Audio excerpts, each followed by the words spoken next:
Hi, good morning, everyone. I want to thank everybody for attending today's video conference. This is the video conference on updating or the updates to the revised report of verified case of TB presented by the Kentucky TB Prevention and Control Program. As I looked yesterday, I saw that we had a good number of sites, and from the sound of everyone checking in this morning, it sounds like we do have quite a few who are attending today, and we appreciate that. The presentation today, as I said, will be an update on the revisions that were made to the Report of Verified Case of TB, or RVCT form. This form was implemented and started in use in January of this year, and they made CDC made some changes to the form in the addition of new variables, as well as changing some of the definitions for those variables that have been there previously. So as we go down through this today, we will be covering a lot of information. We will be covering this in 2 hours, so we will be moving on through that. We do ask that you hold your questions until the very end. We will have a time for you to ask us those questions, and if you're like me, you're going to want to write that question down as you go, because by the time we get there, I will have forgotten it. So if you're like me, write those down as we go. Each of us today will be highlighting different points or different variables on the RVCT form. And each of you should have received in an email in attachments the references and the forms that we will be going through today. You should have received the slide presentation. You should also have received a slide presentation from the CDC on tuberculosis in the United States. There is a fact sheet of reported verified case of TB and trends in tuberculosis as well. You should have also received an electronic copy of the RVCT form. And then also, which will be a guide for you for the future as well, is the self-study modules for the RVCT form. This is a wonderful tool for you to have that will help you in the future as you fill out these forms as well. I want to introduce to you each of the persons in our TB program and on our panel today who will be presenting to you. First, on the furthest on my left is Margaret Patterson. She is our public health advisor from CDC. She's been with us since May, and we're very glad to have her. Next, we have Maria Dalby. She's our nurse consultant with the TB program. Many of you, when you hear her, you will recognize her voice, because I know many of you have already spoken to her several times on the phone. And then next, we have Teresa Goins. She is our procedures development coordinator. You hear from her and talk with her frequently about the RVCT form, as well as your RP report and many other statistical, let's see if I get that word out right, information that you need from our department. And I am Julia Moore, TB program manager. We are very happy to have each of you with us today. I don't want to take up much more time, but again, I want to ask that you hold your questions until the very end. And with that, I will turn it over to Margaret to get this going. Good morning. First, we're going to go over the course objectives.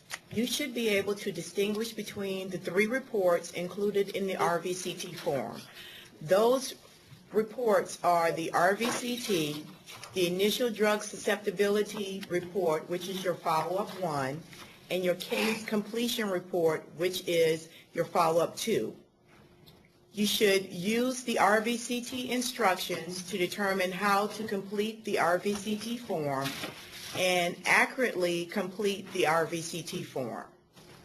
The materials that you would need for this course today is the report of verified case of tuberculosis, or the RVCT form, the CDC fact sheets for the RVCT, and the self-study module.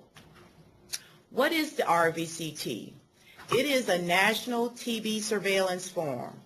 Data are collected by the state and local TB programs and submitted electronically to the Centers for Disease Control and Prevention, Division of Tuberculosis Elimination. These data are used to monitor national TB trends, identify priority needs, and create the DTBE Annual Surveillance Report. What is the significance of surveillance? Surveillance is essential to successful TB control. It is a key component of program evaluation and provides a measurement of progress toward TB elimination. State and local surveillance data are essential in providing the epidemiologic profile of TB in a given jurisdiction as well as on a national level. For example, surveillance data for local and state TB programs were used to identify the reversal of declining trends in TB incidence in the United States in the mid-1980s, the peak of the resurgence in 1992, and the subsequent steady decline to an unprecedented low number and rate of TB cases in 2007. Here you will see a slide of the timeline of the RVCT revision. You may want to go back later on and look at this at your leisure. Why is the RVCT changing, you may ask? To control and eventually eliminate TB, state and local TB programs must be able to monitor trends in TB disease in high-risk populations, as well as identify new patterns of disease and possible outbreaks. The last major revision of the RVCT was completed in 1993, which was over 15 years ago. Modifications of the RVCT is needed to accommodate the changing epidemiology of TB in terms of risk factors, new drug treatments, enhanced laboratory capacity for diagnostic tests, and to identify priority needs. Here you will see the various forms that's involved with the RVCT. This is how the data that you collect on the RVCT is used. We use it for the National TB Surveillance Report, for the development of the RVCT form itself, for the guidelines and the MMWR, and the United States TB Surveillance Report as well. The benefits of the RVCT data is increased ability to assess program performance, completeness of data collection, and accuracy of reporting, improved data for program planning and performance development, and to facilitate patient services.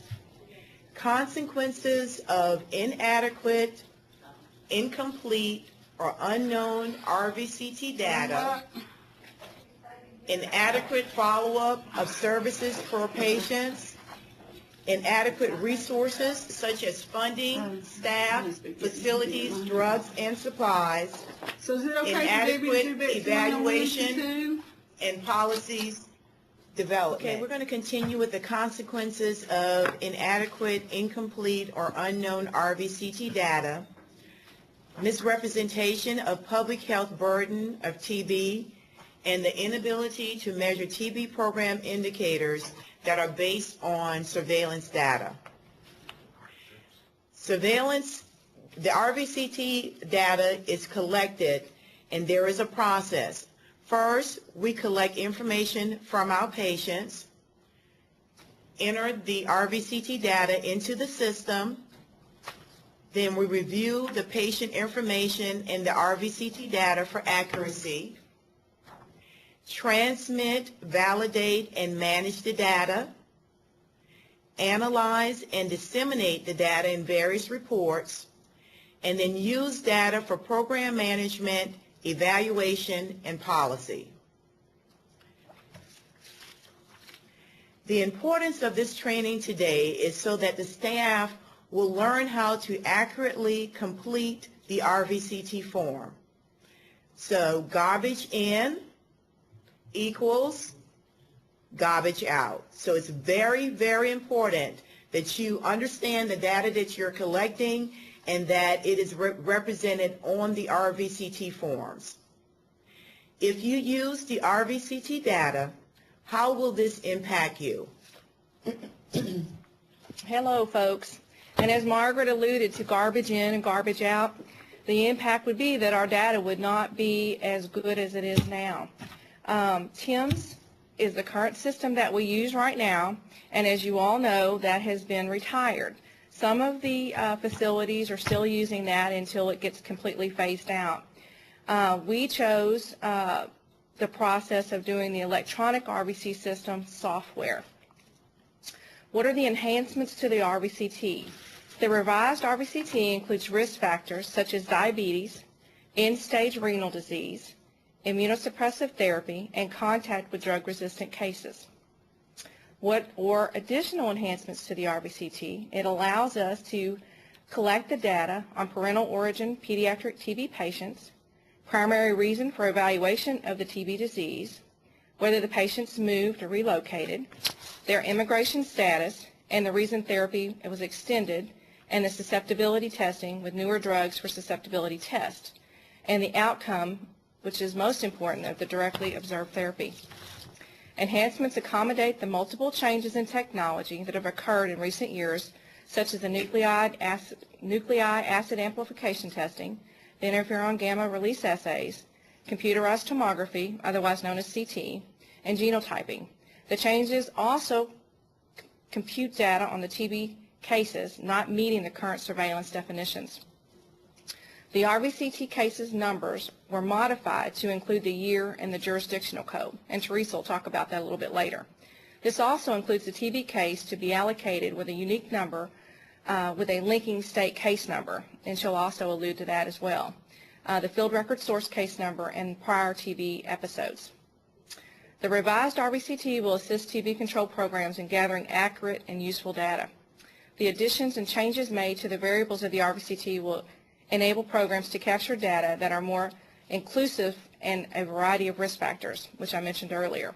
These additional data will be essential to effectively and efficiently help you manage your TB program.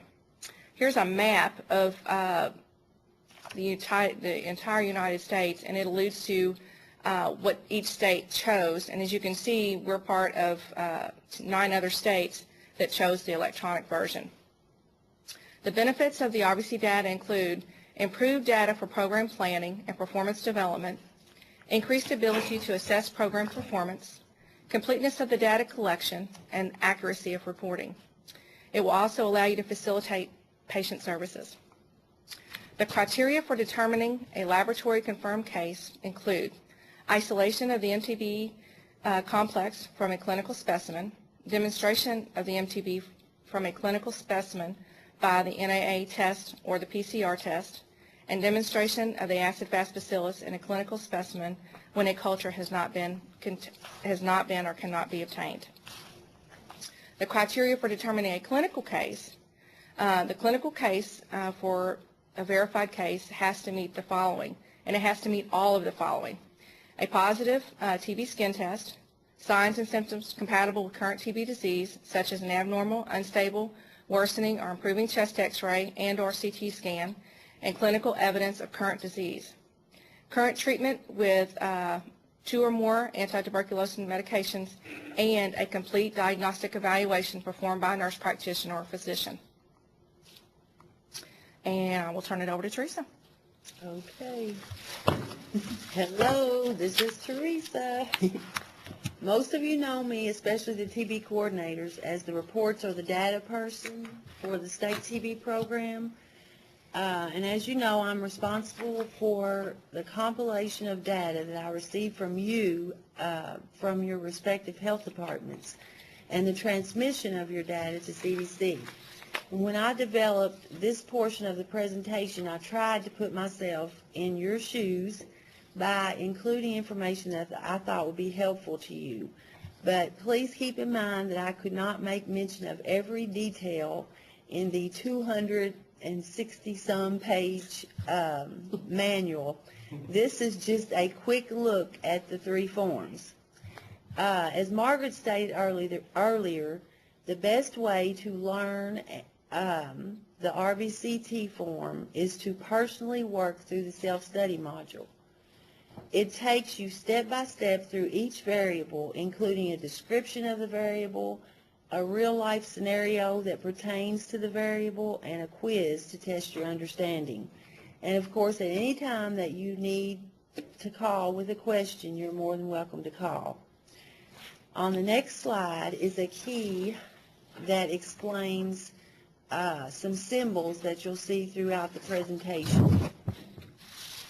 Each variable that I am responsible for here at the state office is marked at the top right-hand corner of the slide with the little red circle with the line through the center. These are variables that you at the local level do not have to worry about. And there are 6 of these variables in the form. The variables that have not changed from the old form are marked with a red no change, and there are 14 variables that have not changed.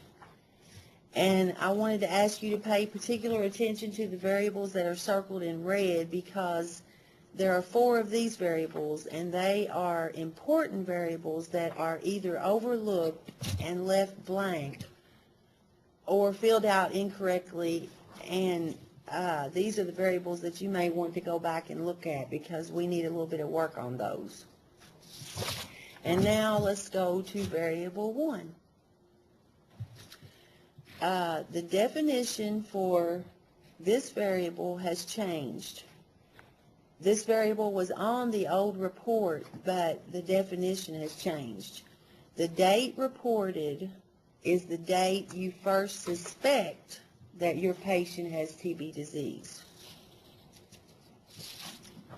And variable number 2, which is date submitted, was also on the old form, but and it may have had a similar definition, but the definition now, per CDC, is that it would be the date that the RVCT form was submitted to the state health department. In other words, the date that you sent the actual RVCT paperwork to the state office or you faxed it to us. Item number 3 covers the case numbers. The case number variable has also changed because it now reflects 3 separate numbers: a state case number and a city-county case number, which was on the old form, but also a new linking state case number. And before I explain each one of these case number variables, I wanted to take a minute to explain how to format these numbers on the form. Each number is 15 digits long. The first section is the year reported, which is in the YYYY format. The second section is the state code, which is KY. And the last section is a unique number that represents each individual TB case. And in this example, I used 056 for the ending 9-digit number because I think that would be a good example for a case number for Louisville Metro, because I think that's their county number, but I could be wrong. I'll have to ask Lisa about that. And I'll talk a little bit more about the number in a minute. The state case number, of course, is the official ID number that is assigned at the state level, and you do not have to fill in this variable. You just leave that blank, and I'll do that here. When a case is transmitted to CDC, all personal ID information, such as the name and address, is omitted. So the state case number is the sole identifier at CDC for each of our individual cases of TB. The city-county case number is a number that you will be responsible for at the local level. Remember, again, to exclude any personal identifiers in the number. For example, you would not want to include in the city-county case number a patient's initials or date of birth or anything like that. The number can be any combination of numbers that you choose. It does not matter to me or to CDC. And the reason I marked this variable optional is because you can leave this field blank. As I understand it, some counties, especially those who don't have many TB cases, don't assign TB numbers. So you can leave this field blank if that's a situation in your area, and it won't hurt anything, because even though it doesn't have, a case might not have a city-county case number, it will have a state case number. And the linking state case number is totally new and will also be assigned at the state level.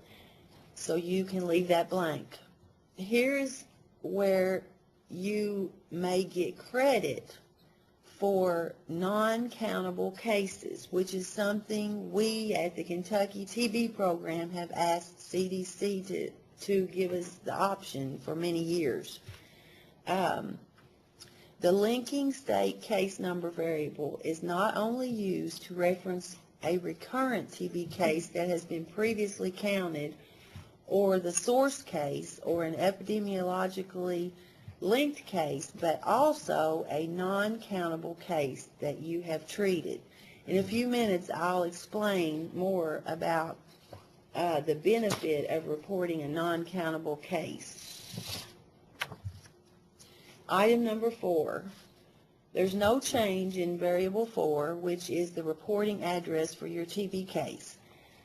The main thing worth mentioning here is that many times the within city limits field is overlooked or left blank. Please try to remember to fill in this variable. It may not seem that important, but you can query on this variable and find out exactly where most of your cases are in your jurisdiction. Item number 5, the count status. The count status change is probably one of the most significant changes CDC has made in the RVCT forms. Again, the count status is determined at the state level, but its relevance and purpose may benefit you at the local level even when it comes to funding. And you notice I said may, not will. But so I'm trying to be totally truthful there. Okay. Each case that is received at the state office is labeled either a countable or a non-countable case. They're laughing at me here, but you'll understand what I'm saying when you listen to what I've got to say about the non-countable cases. Later on in the presentation, I believe Maria has the slide, are the detail, or you just did it, didn't you? The detailed descriptions of the criteria required to count a laboratory confirmed and a clinical case of TB. But evidence of a non-countable case in your area is just as important. Listed on this slide are some of the criteria for a non-countable case. But what I wanted to share with you is a CDC quote from the self-study module. The quote says, documenting non-countable cases provides evidence of increased workload or burden to programs when cases are not countable. So, a non-countable case will not be included in our case count, but will be proof of extra work that you've done that you haven't been able to claim in the past. And I expect, even though I can't hear you, I expect everybody to be clapping right now. Because that is something that we have asked for a long time. We have not been able to claim non-countable cases, even though many of you have treated cases, like I said, that you could not actually count in your jurisdiction. So that should make you happy. Okay, item number 6 is date counted. The date counted variable will be assigned at the state level. It will be the date that your case is officially verified and counted. Item number 7, there's no change in this variable, which is the previous diagnosis of TB disease. This variable reflects a previous diagnosis of TB that is verified more than 12 months after previous completion of therapy. If a case reactivates within 12 months of completion, the case is called recurrent and will not be counted a second time. Item number 8 is date of birth, which is self-explanatory. The format is on the slide. Item number 9 is the sex at birth, which is also self-explanatory. The sex at birth is the biological sex of the TB patient at birth.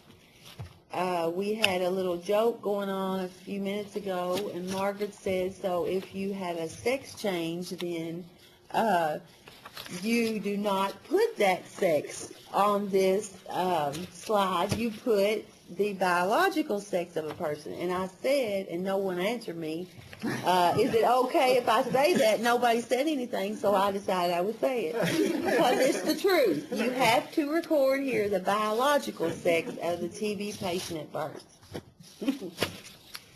Okay, and item number 10 is ethnicity. There's no change in the ethnicity variable, but the new definition offers a little more clarity. Ethnicity should be based on the patient's self-identity, not on their appearance or surname. So don't just guess. Ask your patient for his or her ethnicity, and if that person says he's a Hispanic, then record that as such. Item number 11, the race variable has not changed per se, except for the fact that you are allowed to mark multiple races for one patient. I think the old RVCT form was set up for multiple races also, but the TIMS system would not allow me to enter multiple options. But with the new ERVCT system, I should be able to denote more than one race. Now, item number 12, which is country of birth, has a new definition which is stated on this slide. U.S. born can represent a TB patient that was born outside the United States to at least one parent who was a U.S. citizen. There's another variable that you will see later on in the presentation that refers to a pediatric TB patient. And for that new variable, you will also record the parent's place of birth. Item number 13, there's no change in month year arrived in the United States. If the patient is not U.S. born, you will be responsible for filling in the date that they first came to the United States. Many times, a non-U.S. born TB patient does not remember what month he arrived in the United States. For those cases, it's acceptable to record a 99 for the month. CDC will not allow for very many unknowns. 99 represents unknown at CDC, but for this variable, I've found over the years that a lot of patients don't know what month, but if we have the year, then you can mark it 99 for the month, and that'll be acceptable. Item number 14, this is the pediatric variable I referred to a few minutes ago. This variable is totally new. For all pediatric patients under 15 years old, you will record the guardian's country of birth. And also, in this variable, if the patient lived outside the United States for an interrupted period of more than 2 months, you would list his county of birth also. Item number 15, on the new RVCT 3-part form, there are a total, I forgot to tell you this, there are a total of 49 variables as opposed to 41 variables on the old form. And we did decide to break the variables up, as Julia said, because I can't imagine you having to listen to me talk through 49 variables. So this is the last variable I will explain. It is number 15. The status of TB diagnosis variable has two options, alive or dead, just as it had before. But since this variable can get confusing, I thought I had better elaborate. The option of alive would be marked if the patient was alive at the time of diagnosis, at the time the diagnosis for TB was confirmed, or alive at the time TB meds were started. And dead is just a little bit more complicated. A case would be marked as dead if the patient was deceased at the time of TB diagnosis. And those of you that have worked on the RVCT for a long time know that there is also a died variable on the case completion. And on the case completion, you would mark died if the patient died during therapy, which is different than dead at diagnosis. And a revision to the RVCT was a definition for cause of death. That's new. That's not been on the old RVCT. TB is a cause of death when, of course, TB is determined to be the immediate or secondary cause, but also if TB is a condition that contributed to death. And I'm pretty sure that has changed. The primary and secondary cause of death can be extracted from the death certificate from vital records. And with this new definition, you would mark TB as the cause of death is if TB is listed on the death certificate as either the primary or the secondary cause of death. So now I'm going to take a break and rest my little scratchy throat and turn the presentation over to Julia. Sure. Okay. All right. We are now on item number 16, and if you're following along in the study module, you can turn to page 78, and the slides that I'll be covering will actually be all the way through page 152 in your study module, so you can imagine all the material that's in there to cover. The first, number 16 is the site of TB disease. This one, you can check multiple sites, and if it does not fit in one of these categories, you can mark other. You can mark up to 3 other sites, and Appendix C is where you'll find all the anatomic codes for this site. One thing you will notice in this one is that there is not a place for you to mark on here for miliary TB. This is now in the initial chest radiograph section. As you know, miliary TB is a very serious type of TB that's found through clinical or radiographic findings. So that is where you would report this now, is in the chest radiographic area. All right, item number 17 then is sputum smear. Sputum includes spontaneous and induced sputum. You would not want to report here if you had microscopic exams, such as pulmonary secretions that were obtained through suctioning, endotracheal suctioning, bronchoscopy, or gastric aspiration. You would put those under the next part, which, well, in a couple of slides we'll get to that part where you would record those. This is for sputum smear. Item number 18, again, is sputum culture. And this, again, includes the spontaneous and induced sputum.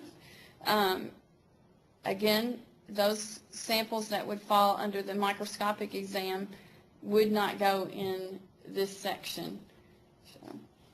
And under here, it asks for you to put the date collected and then the date reported, which are found on the reports that you receive back from the laboratories. It also asks for you to put on there the type of laboratory, a public health laboratory or a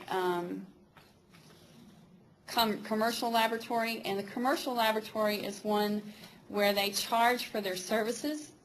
Then there is the other laboratory. The other laboratories will be something like your hospital laboratories and anything that doesn't fall into the other categories. Okay, that's on the next slide. Excuse me.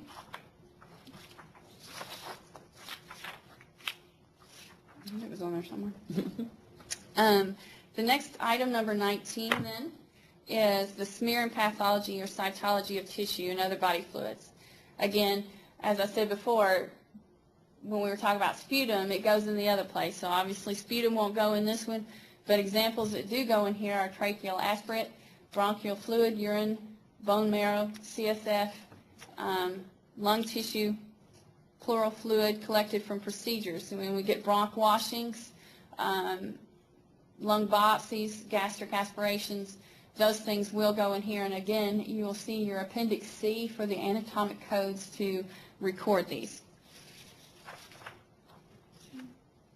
The next one, of course, is culture of tissue and other body fluids. This, again, follows the same thing as the previous slide when we were talking about the smear from those. It's the same thing. Same site, same type of recording. Again, we're going to put the date collected, enter the anatomic code, and then the date the result was reported. The next slide has to do with nucleic acid amplification tests. As you know, on the old RVCT form, this was not a variable that was collected at all. With the new definitions and the new or the updated ways of testing or screening for TB, the nucleic acid amplification is one that is used now. In the state laboratory, we use the MTD test, and we are doing that on all smear-positive specimens, and they are also doing them on some of the smear-negative specimens. If you have a case that has a negative smear, but they have signs and symptoms and you're still very concerned for TB, we can do the MTD test on those specimens as well. Another method for nucleic acid amplification testing that you may see will be the PCR method, and on your reports it is sometimes recorded as the complex DNA detection.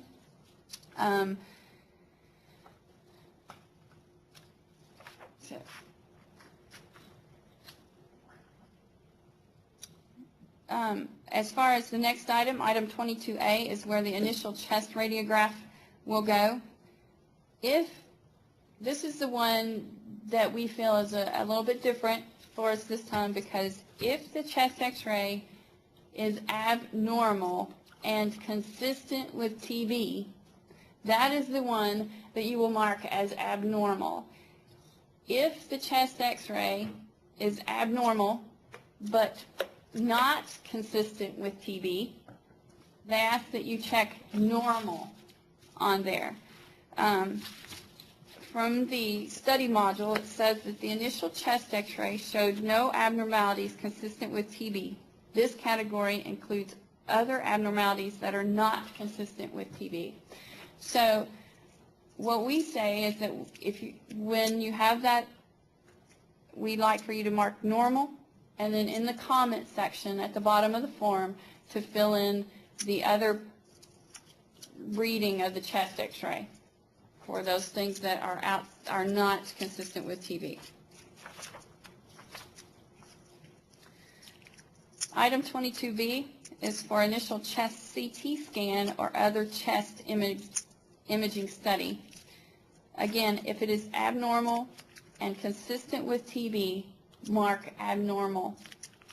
If it is abnormal but not consistent with TB, or it is a normal CT scan, mark normal on your findings, and if there's any other abnormalities, put those in the comment section at the bottom. Again, I'll stress to you on that previous slide, in the initial chest radiograph area, that is where you will find the place to record whether it is miliary TB or not. The next slide we have is item 23 on the Mantoux skin test at diagnosis. And it's very similar to before, where you're recording whether it's positive or negative and recording the millimeters. And page 9 of your PHPR manual has some of the criteria and instructions for interpreting the TB skin test. When you are recording the Mantoux skin test, if you have documented previous skin test results, there is a place on there where you can also record those with the date and the millimeter reading that you had before. You do not record it if you do not have documentation of the previous one. All right. Item 24 is interferon gamma release assay. Some forms of those are the quantiferon gold, quantiferon in-tube test. Some places are now offering these. We're hearing of a few places in Kentucky that are now able to, at least they have access to getting these through some of the outside laboratories and things to do this as well. But again, you would mark this as positive, negative. If it's indeterminate, meaning that they couldn't say whether it was positive or negative for various reasons, perhaps there was a contamination or something done with the specimen or whatever, you could have these other readings. But again, we'll put down the month, day, and year, and then also the test type. Be sure to specify whether it was quantiferon in tube, quantiferon gold, which one, whichever one of these that you're using. Then the next one is item 25, primary reason evaluated for TB disease. The single primary or the initial reason the patient was evaluated for TB disease. Some of these could be for TB symptoms. They had an abnormal chest x-ray. They were in a contact investigation. They're a healthcare worker, and it was found, through their screening or testing, or they were exposed and developed. Julia, this is Wendy at Lincoln Trail. We are picking up very little of what you're saying. Oh dear. Ma'am, can you call 502-564-9411 and report that to them, please?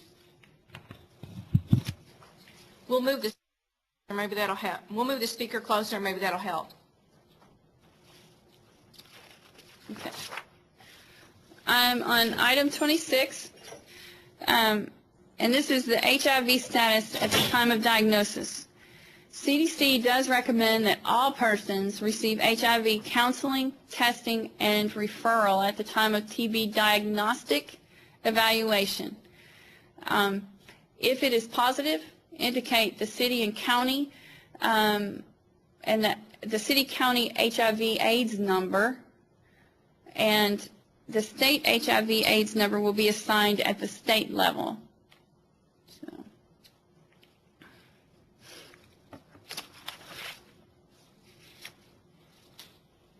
Homeless within the past year, there's really not much change in this one. This would be no fixed or regular adequate nighttime residence, no home, unstable housing, alternating between multiple residents for short stays, or living in an institution that provides temporary residence for institutional persons. So not much, pretty much no change in that one at all. If they are a resident of a correctional facility at the time of diagnosis, we need to indicate whether they or not the patient was a correctional facility resident.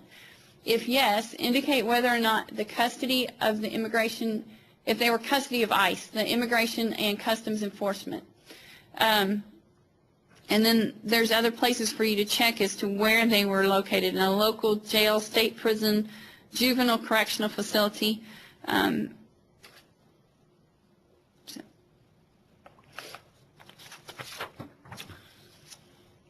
Item 29 is a resident of a long-term care facility at the time of diagnosis, and this is just indicating whether they do reside in one of the long-term care facilities. This is no change. Some of those facilities are the nursing home, alcohol or drug treatment facilities, mental health, and residential facilities. Item 30 would be their primary occupation within the past year. We want to indicate whether the patient's what the patient's primary occupation was. If they have more than one occupation within the past year, select the one that has the longest one held. For example, if they're a full-time healthcare worker and a student taking classes at night, the primary occupation would be healthcare worker. In the study module, there's a list of several occupations that you can, and definitions for those occupations that will help you in determining what to mark on here. The next one is injecting drug use within the past year, and it involves the use of hypodermic needles and syringes for injection of drugs not prescribed by a healthcare provider. They can be intravenous, subcutaneous, or skin popping, or intramuscular. And again, there's not much change with this one. There are some other definitions and things in your study module for this as well. The next one is non-injecting drug use within the past year. And this involves the use of licensed or prescription drugs or illegal drugs not injected and not prescribed by a healthcare provider. They can be ingested, inhaled, sniffed, smoked, and there's also a list of these that can classify in this area as well in your study module. Again, item number 33 is excess alcohol use within the past year. There is no standard definition for the excessive use of alcohol, but some indicators that will help you in determining whether they have an excessive use of alcohol would be if they have participated in an alcohol treatment program such as AA, if they've been hospitalized for alcohol-related conditions, if they have had more than one arrest for intoxication or disorderly behavior. I was at a meeting when we were discussing this about the excessive alcohol. It was very difficult to come up with a clear-cut definition for what is considered excessive alcohol because everybody has a different idea. Item 34, additional TB risk factors. We want you to select all additional risk factors that apply here. You have the option for contact of an MDR TB patient. You have a contact of infectious TB patient in the last 2 years or less. Missed contact if they were incomplete, if they'd had incomplete LTI therapy in the past. If they're on tumor necrotic factor alpha, I can't say that word right. If they're on rheumatoid arthritic medicine, and and other things on here such as immunosuppression other than AIDS. So there are many other things on here. An undocumented report, such as an oral report from a patient or person other than a healthcare provider, is not acceptable. So again, in all these things, we ask that it be documented before we record them. And then the last thing that I have on this part is item 35, and that is the immigration status at the first entry to the United States. A detailed description of various forms of immigration status can be found on page 156 of the Revised RVTC manual. It does ask for some of that information from their immigration status. If they're here on a work visa, a student visa, if they're an asylee or a parolee, if they're a refugee, there's many other things, many things here that you can choose from. You'll find this on their immigration forms, and again, if you turn to page 156, you'll find a good definition for all those things. And now, I'll turn it over to Maria. I'm back, guys. My first variable that I'm going to talk about in the middle of this presentation is the date therapy started. And for those of you who diligently copied that self-study module, it's on page 59. And for those of you who didn't, I'm going to read it for you. The month, the day, and the year the patient began multi-drug therapy for the TB disease or suspected TB disease. On page 159, it talks about the hierarchy of determining date therapy started. The first one is preferred date therapy started, and that is the documented, if it's documented in the medical records, such as the hospital or a clinic or a directly observed therapy by the healthcare provider giving the DOT. The second one is the next alternative therapy date, and that was when the medication was first dispensed to the patient and documented by the medical care provider providing DOT. The third one is the last alternative date therapy started, and that's the medication was first prescribed to the patient by the healthcare provider and documented by the individual providing the medication in a medical record. Item 37 is the initial drug regimen. Drugs initially prescribed and taken for at least 2 weeks. For combination drugs, indicate yes for each component of the drug. For an example, you have the rifamate, select both INH and rifampin. The initial drug susceptibility report, which everyone knows that to be your follow-up one. Item 38 is the genotyping and the accession number. This one you guys do not have to worry about because our wonderful Teresa takes care of that. It allows for the linking of the genotyping data with the RVTC data. It sends all specimens to the state for genotyping, and this field is completed at the state level. And to allude a little bit about this, because I do get a lot of questions, this is one of the reasons why we always ask that you at least send one of your samples to the state lab, so it will go to Michigan for genotyping, and then that allows us to see if we can link an individual from one side of the state to the other side of the state, or link it to someone in another state. In item 39, the initial drug susceptibility testing includes the date first the isolate was collected for susceptibility, and that would be when the nurse asked the patient to get the sample, send all the samples or the specimens to the state lab for susceptibility testing. If the specimen is not sputum, enter the anatomic code, which is in Appendix C for what area that sample was obtained from. On item 40, the initial drug susceptibility results, monitors trends in drug resistance. Resistance is denoted by any degree of resistance. Resistance at a low concentration drug or a result of other than completely susceptible. And you guys get those back, and on the INH, of course, there's 2 levels, and you can see, as we say, if it's low resistance or high resistance, and many of you guys see an example of that. The case completion report is the follow-up to, and this is where the form, this is the lovely form that we like to come and see all the time.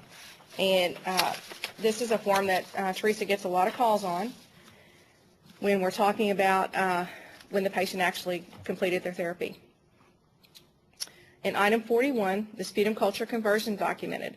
And as you know, we've worked diligently on this. The smear and culture are negative at least within 2 months of therapy, and that is always our goal.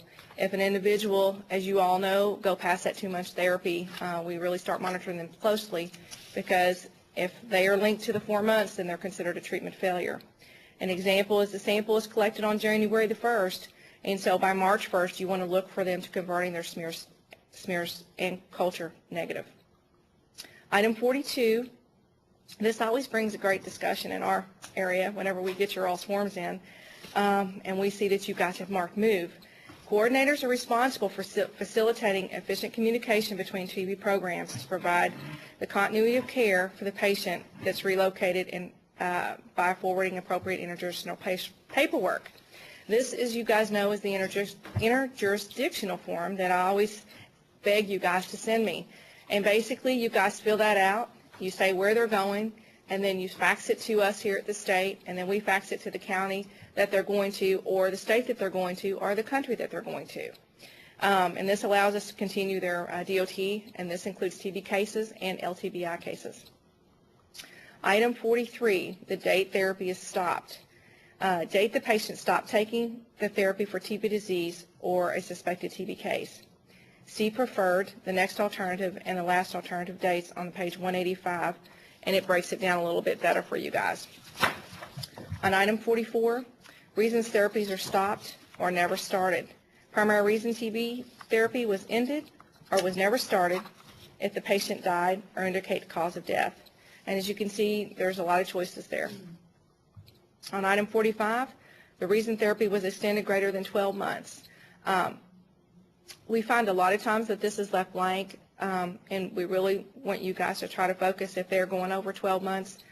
Usually we know about it. If we don't, we need to know about it. And, you know, the other gives you an option to write whatever you need in, and if you don't have enough room, give us a call and we can help you through it. You have your central nervous systems with TB meningitis, severe liver disease, and other criteria as specified by the clinician, the nurse practitioner, or the physician.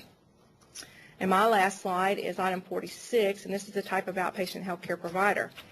The outpatient refers to the setting that is not a hospital and does not provide acute care, such as a clinic or a physician's office. Inpatient refers to the hospital or acute care facility setting. And I will turn it back over to Ms. Julia. Me again. This next one, before I go to this, I want to back up. I gave you the wrong page number for those immigration status in your study module that you received.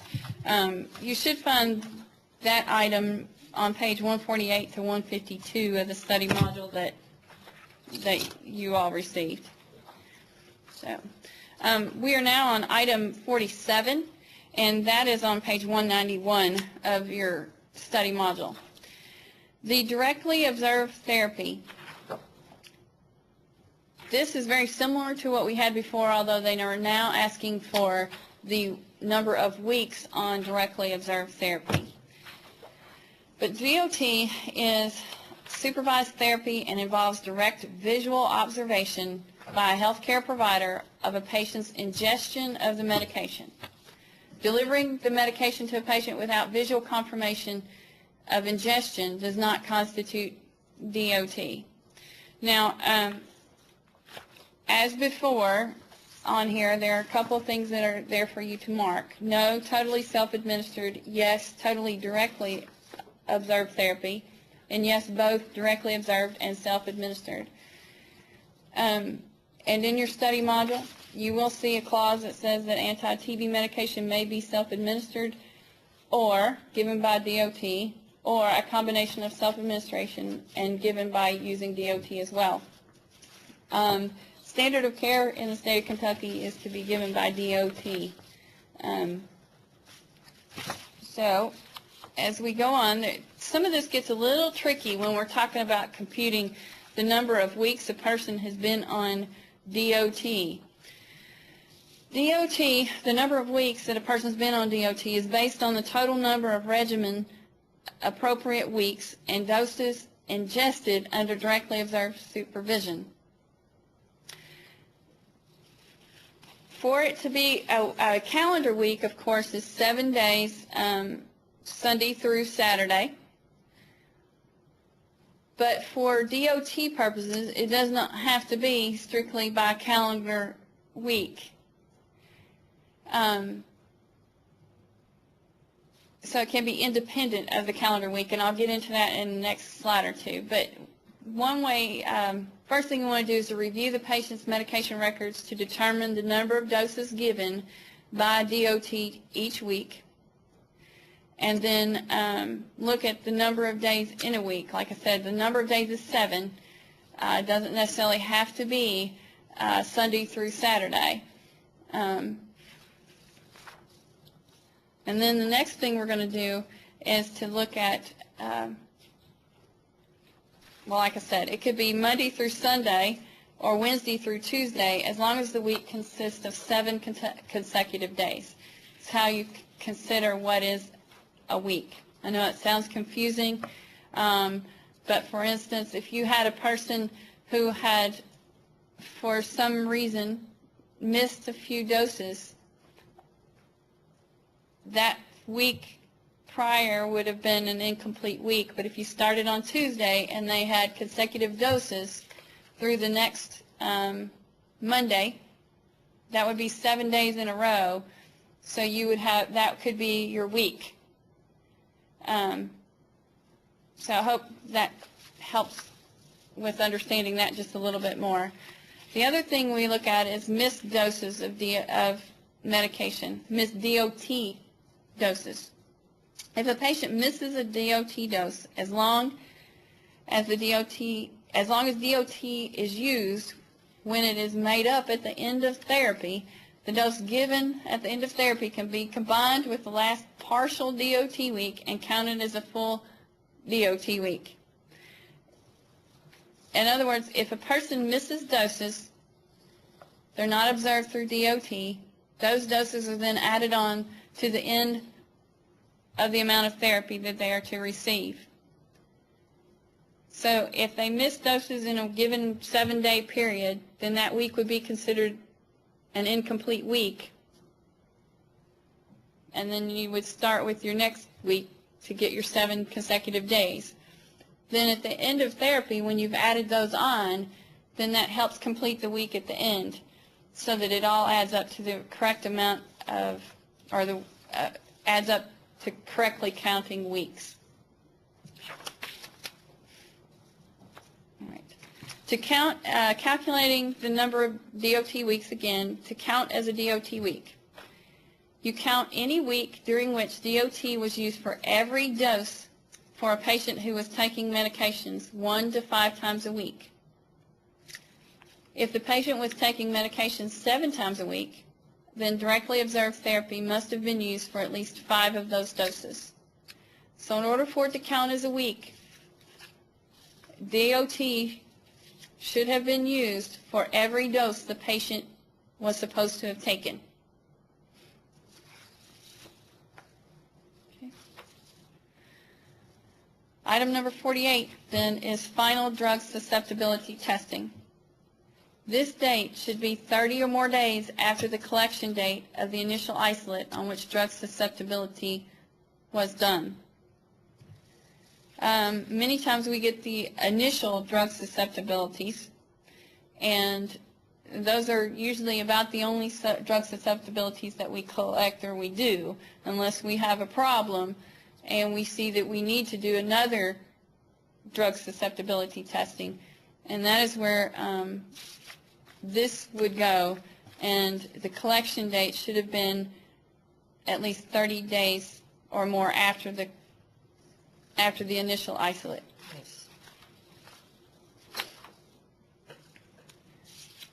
And then the next slide is again on final drug susceptibility results, and this data is used to monitor trends in drug resistance.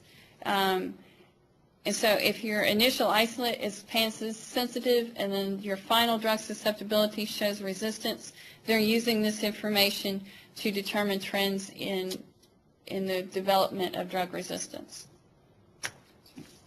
And now I will turn it back over to Teresa.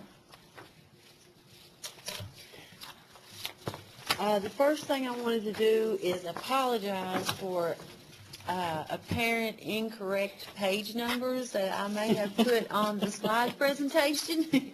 I just now realized no matter how hard you work, we have tweaked this thing so many times, and I just didn't realize until Julia mentioned it that I am using my draft copy of the self-study module that CDC gave me in Atlanta when I went for training.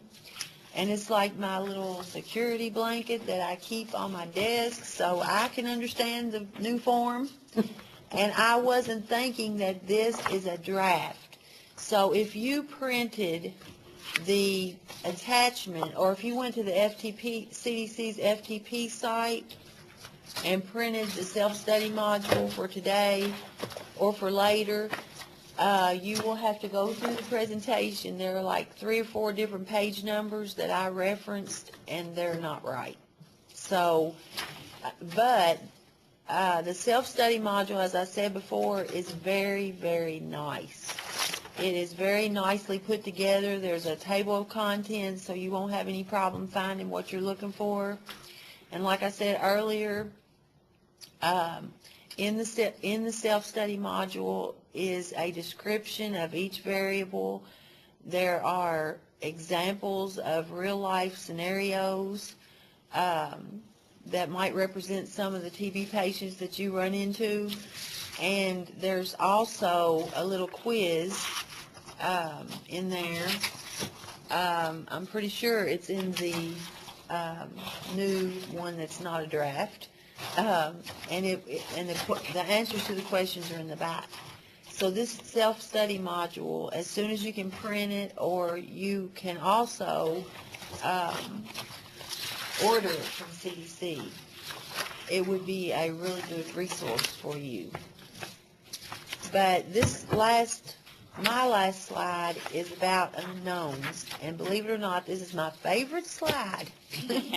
And those of you that have worked with me for a long time, those of you TB coordinators, know why I say this, okay? But before I talk about the unknowns, I'd like to take a moment to thank you, each and every TB coordinator out there, and to recognize you for your hard work. I am just a peon, but I have been the state registrar of TB data for many years, and I could not do my job without you. I know each of you is overworked and underpaid, and I do appreciate you. At the same time, I want to stress how crucial it is to fill in all fields of the RVCT form with as few unknowns as possible. There are times when you will have an unusual TB case where maybe the person died, or maybe the physician would absolutely refuse to give you some information, or maybe the family would not release the information, and in those few cases, it can't be helped. You have to use an unknown. But overall, please try to refrain from marking fields as unknown. And the TB coordinators know that if you do send me an unknown, don't think I'm mean, but I'll have to send it back, because CDC requires me to double check on all unknowns. So if you get that back, it's just a form letter, but I do need you to try again, or to at least write in the comments why you had to mark the field unknown. And I also wanted to say that this particular presentation is pretty much about our TB data, but Margaret and Maria and Julia are the clinical people, and I will not touch a clinical variable because I'm not a clinical person. But so there are many facets of TB prevention and control. But I want you to remember that our program is only as good as its data.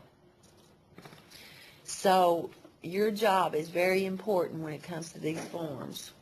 So thank you very much for your hard work, and I hope we did not bore you too badly. Thank you for your interest in the revised RVCT, and if you have any questions whatsoever, you can call any one of us, and we will do our best to help. And I will now turn the presentation over to Margaret for a conclusion. Yes. I would like to take this time to acknowledge the following branches at CDC for preparing the RVCT self-study module and helping us with this presentation today. The Surveillance, Epidemiology, and Outbreak Investigations branch, the Communications, Education, and Behavioral Study branch, the Field Service and Evaluation branch, and others. Before we entertain questions, I want to talk about the fact that CEUs are given for this course. You will receive 2.2 CEUs, and this course is available until January 2010. You will also see the link for the 2008 TB Surveillance Annual Report, as well as the updated trends fact sheet. There are a list of references that were used in this presentation today. And the last slide is our contact information of those here on the panel. That includes our telephone number and extension and our email address. Please feel free to use this if you run across questions that you have concerning the RVCT. We're available. At this time, we will open the mics for questions.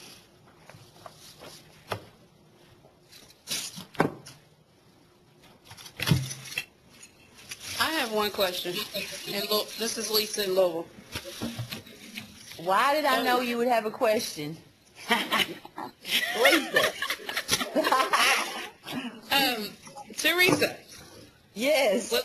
will the anatomic codes change on the new RVCT?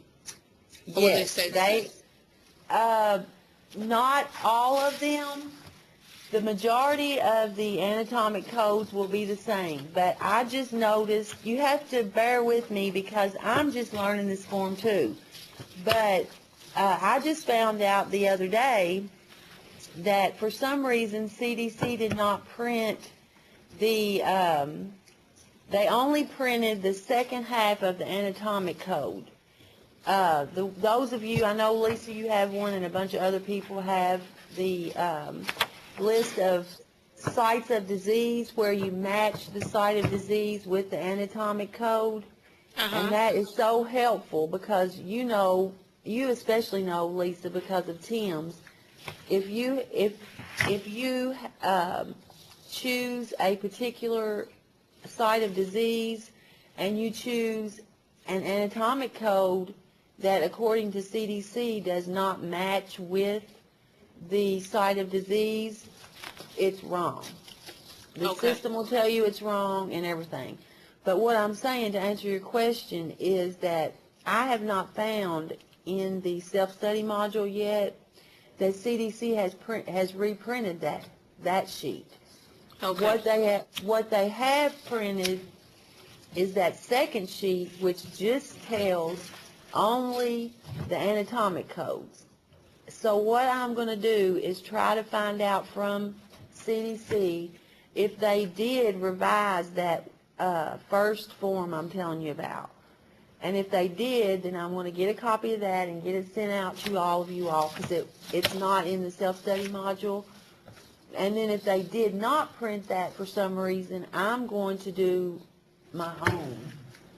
Because I know according to my computer system what matches and what doesn't.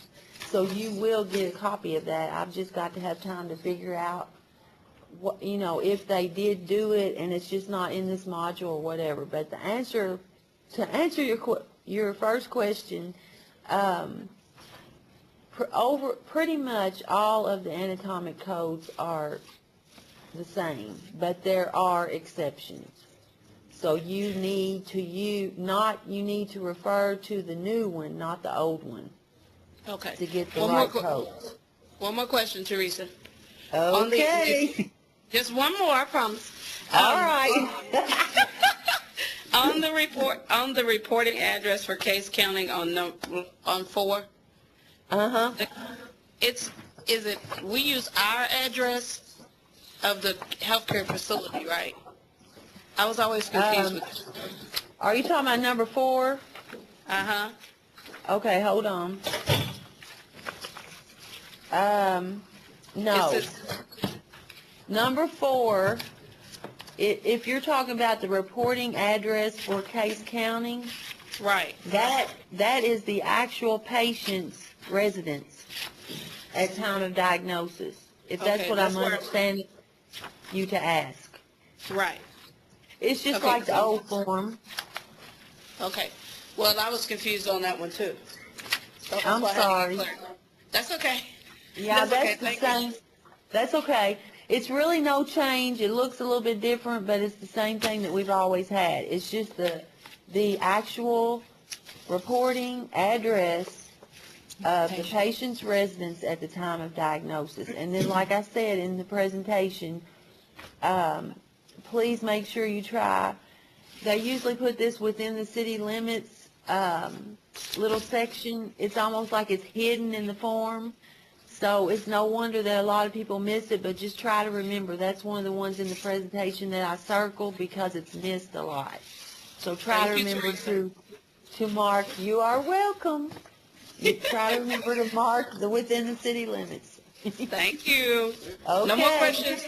All right. No more questions. Penelope McCollum from Lexington, Fayette County. Is it too late for questions? Absolutely not. Good morning. We have a half Hi. an hour for questions. Okay, I have 6 questions. Is that too many? Go ahead. Okay, question 1. When does diagnosis occur? Does that occur with the nucleic acid amplification test or the culture, if both of those are done? You want me to take it? That's a clinical question. Go ahead. Um, I'm trying to Penelope, understand can you hear exactly me? what she said. Yes. If the MTD is positive, we will start with that date. If you have, and then we confirm that with the culture. Now, if we get the MTD that's positive, and then the culture becomes negative, then, of course, things change. So rarely, though, do we have a positive MTD and the culture is negative, unless it ends up, being something else. But we can use that date. So, but if you have a positive smear, as you know, and then you have the chest x-ray and you have the signs and symptoms, and then you're still waiting for the MTD, of course, you can't put a date down, and you're not going to fill your RVCT out until you have that. But if you have a MTD result, you can use that as your date. Okay, thank you. And then question 2, what is the, I guess, the official or appropriate time frame in which to submit the RVCT? That is the golden question. Yes. We have nurses that can get that to us in 3 days, and then we have nurses that get it to us in 2 months. We want it as soon as you guys can get it done. But I'm going to let Teresa allude to that. Well, I think the main thing is that it's supposed, when you suspect that you have a TB case, and you all tell me if I'm wrong, if you suspect that you have a TB case, then you have to, quote, notify us. Right now, it does not absolutely have to be on paper, but you can call us to just say, hey, we think we have a TB case. But the RVCT, I'm probably more on your all side than you think I am, because I know how hard it is to gather all this stuff, and some of the stuff on the RVCT you won't have for a long time.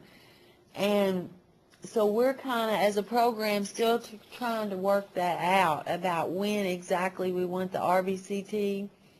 But, of course, we want it as soon as you can get it to us, like Maria said. But the main thing is that you call and notify us and let us know you have a TB case.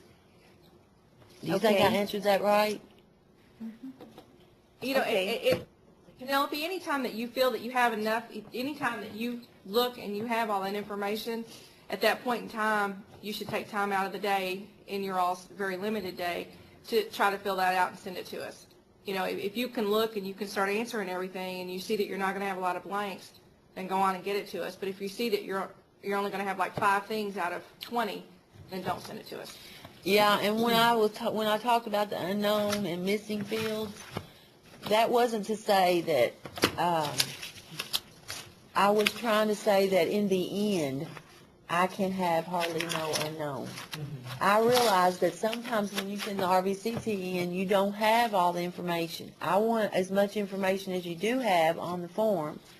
But when you send it to me, if there is missing information, I will send you that form letter and ask for you to send it back to me. So when I said I don't want any unknowns, a part of what I was trying to say is that in the end, like at the end of the year when I'm doing annual reports and stuff, I cannot have very many unknowns. But if you have to send your report in with some unknowns and then send the unknown information back to me later, that's fine. Okay, thank you. Question 3, You mentioned that the final drug susceptibility testing is often not done. Is that required? I mean, to fill out that blank? If that wasn't done, like, do we have to push somebody to get that final susceptibility? That is such a good question that I didn't think about talking about. If there's a field, this one in particular, like I said, or I think we talked about it before the presentation started, there's probably only about 10% or less TB cases that we get a final drug susceptibility on because it's just not done. But any field, including this one, that the test, whatever it is, was not done, don't leave it blank. Mark not done. Because not done is acceptable to CDC. Unknown is not really acceptable. So, for all those cases that do not have final drug susceptibilities, just mark it not done like you would any other of the clinical variables for which the test wasn't done. You just mark not done, and that's okay. Does that answer your question? Yes, thank you. Okay, question 4. Does the state lab automatically perform the final drug susceptibility? I know when we first submit the sputum specimens to state lab, they do a susceptibility on that first specimen we send to them. To get that final drug susceptibility, does the state lab automatically do that? They do it on the initial culture isolate. They will do the drug susceptibility on that one. Unless you are suspecting resistance, you're seeing problems and don't know if it's absorption or whether it's resistance, and you ask them for another drug susceptibility. You send another specimen or ask them to do it on another culture. They don't automatically do a second susceptibility testing. They do it on the initial culture. Okay, so Does that answer? I'm going to try to rephrase. So for the final drug susceptibility with the state lab, they will do it if you ask and if there's something wrong with the patient. So if you have a patient who's doing fine on therapy, then they're going to deny your request for a final drug susceptibility. No.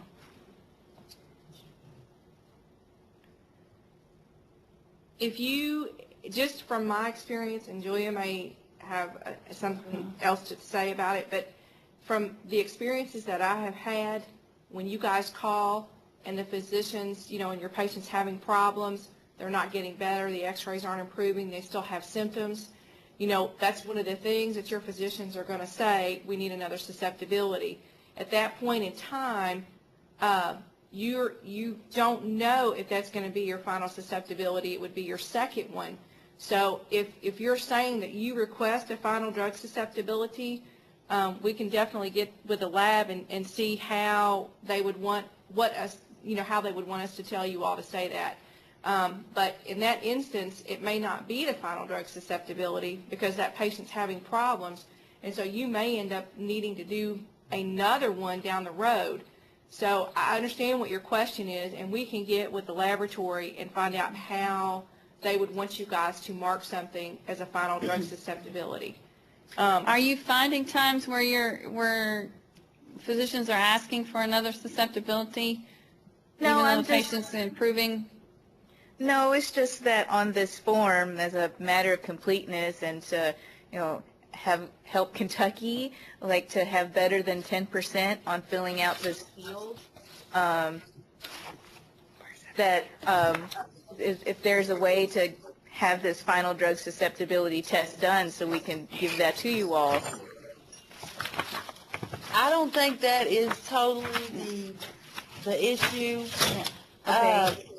What I meant when I designed that slide, I don't have it in front of me right now, but I think I circled it because, the reason why I circled it is because a lot of times, right, okay, here it is. A lot of times, I will get the case completion, which is where this variable comes in, and it will say, yes, we had a final drug susceptibility. And so I'll put that in the system, and then I'll go down and put the date in, and when I do, the system will kick the date out. And come to find out, when I look back, what you have entered instead of the date for the final drug susceptibility is the date for the initial drug susceptibility.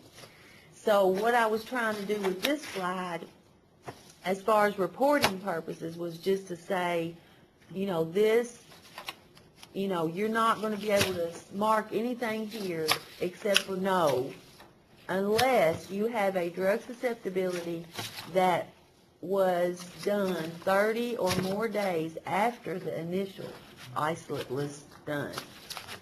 So, and I apologize because I think on the reporting end, and everybody, you know, you all think probably more on the clinical end, but that was my purpose for the slide.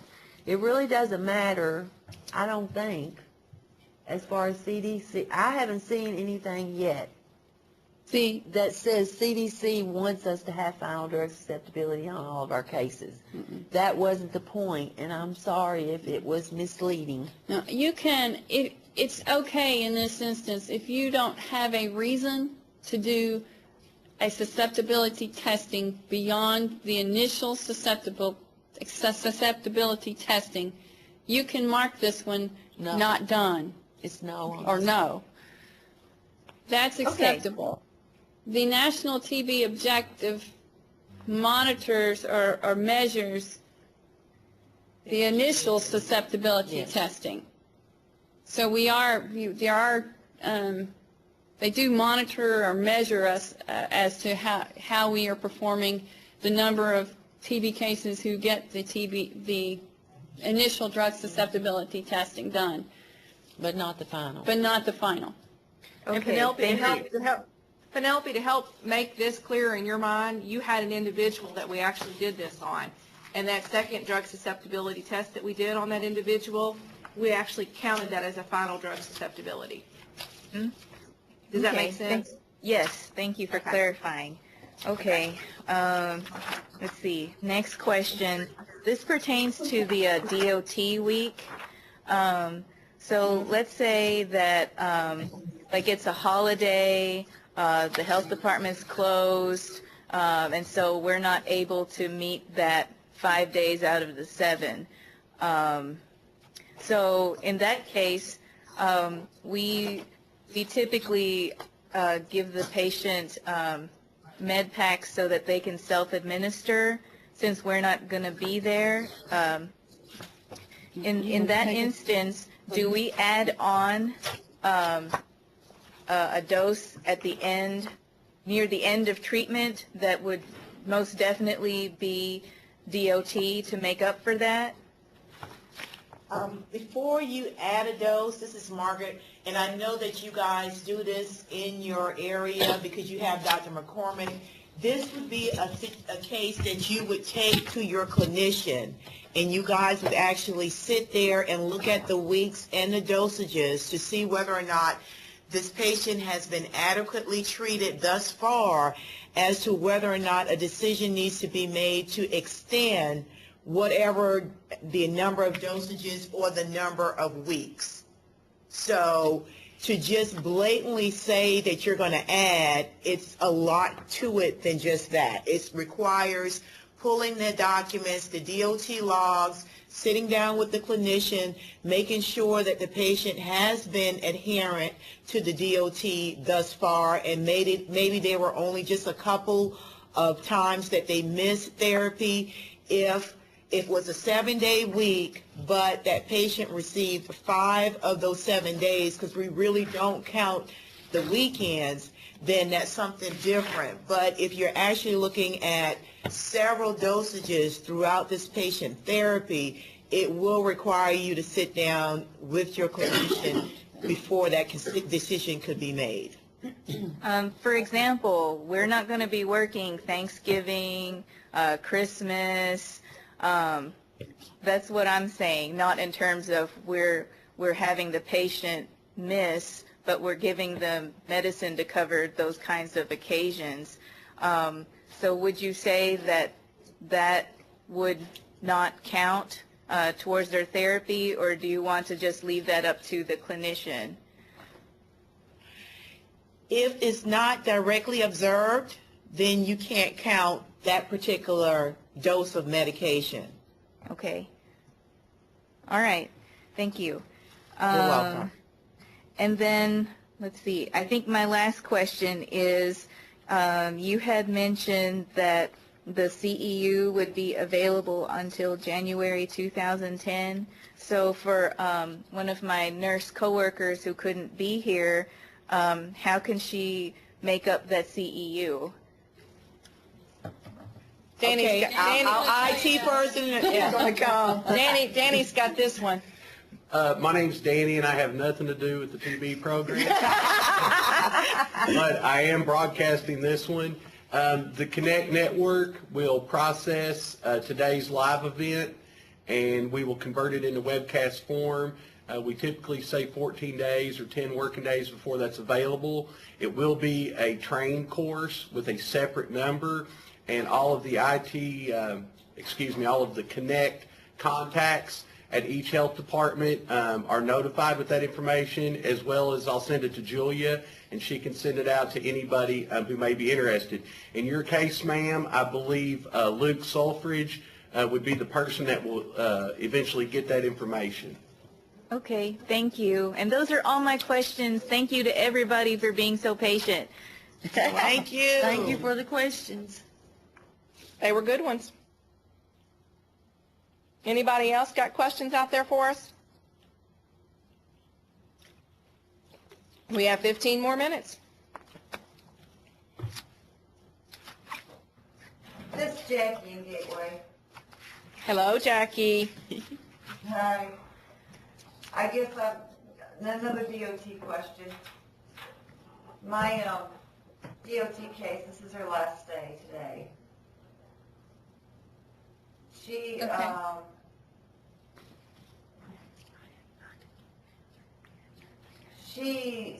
she's been very compliant. It's lymph node TB. So her DOT weeks are not going to add up to her, what should be in recommendations. Because it's 80 miles for me to see her. So 5 days a week, it's 4 hours out of my day to go see her. So Dr. McCormick and I came to an understanding, and we see her, I was seeing her 3 days a week. And I did packets, and she was taking them 7 days a week, but I would see her 3 days a week and check in with her. Jackie, we'll probably have to talk to you off the mic on that one, because we have a lot more questions and we need to get a little more detail. So if you don't care to get her record at some point, and we'll call you this afternoon if that's okay, because that's an excellent question. And for all of you out there that are sitting there, when we have individual circumstances like this, we love for you guys to call us and have the chart available so we can sit down and help you add up the days and, make sure that they are at least meeting the criteria that CDC recommends for them in their initial phase and in their continuation phase. Okay, are you meaning her chart or just the RVCT that I've got filled out so far? Well, DOT, Ross. you're gonna need to tell us exactly how many days in the initial phase and how many days in her continuation phase, and then we can look at the CDC recommendations and see where she's setting. And then if there's That health department's like, I'm 50 miles away from that health department at this video conference. Is there someone there that we could? Go ahead. Trying to think what day I can go back on over there. Are you all gonna be in like, hang on just a second here. We can be available for you anytime, even if it's after 4:30. That's not a problem. I was thinking maybe, are you all gonna be in the rest of the week? Yes, ma'am.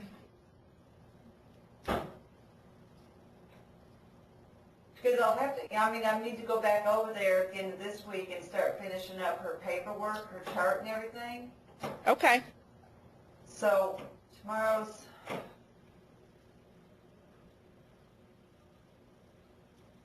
how about tomorrow morning? Because then I could leave from Round County tomorrow morning and it would only be, you know, it'd be like 30 miles from Round County to go over there. And then I could be over there all morning. I could call you from there Thursday. They have family planning yesterday, so they shouldn't be too busy tomorrow over at Morgan County. And I could have time on the phone to go over the chart with you. Okay. Is that One of all us right? will. Yes, ma'am. One of us will be available. We have a conference call at 9, but one of us will be available for you, whatever you need. Okay, what time's a good time for me to call you? Whatever you need.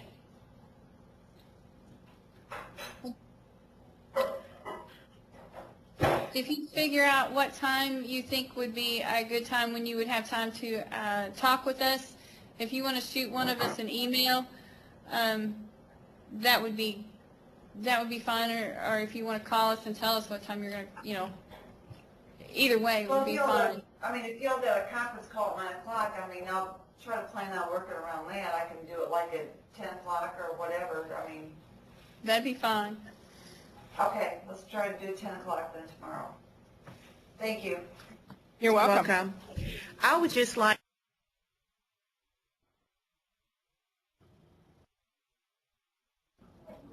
Okay. I would just like to say one more thing about directly observed therapy. When Julia covered this slide, she said that directly observed therapy is the standard of care in Kentucky.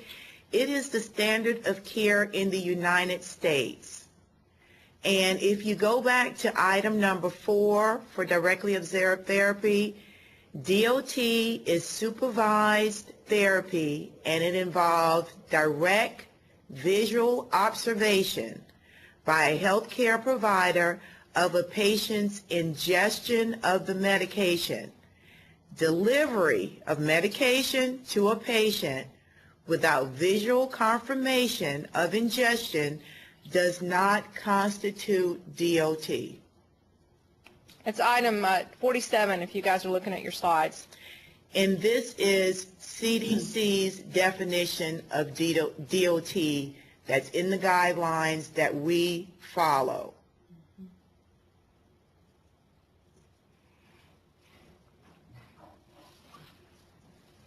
So I just wanted to reiterate that.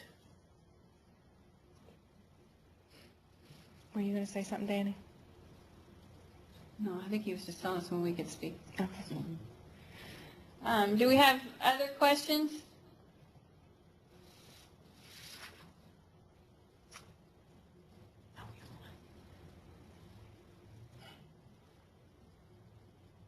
Any additional questions? If not, we thank you for your time and attention, and we look forward to hearing from each one of you concerning any questions you may have regarding today's presentation. Thank you.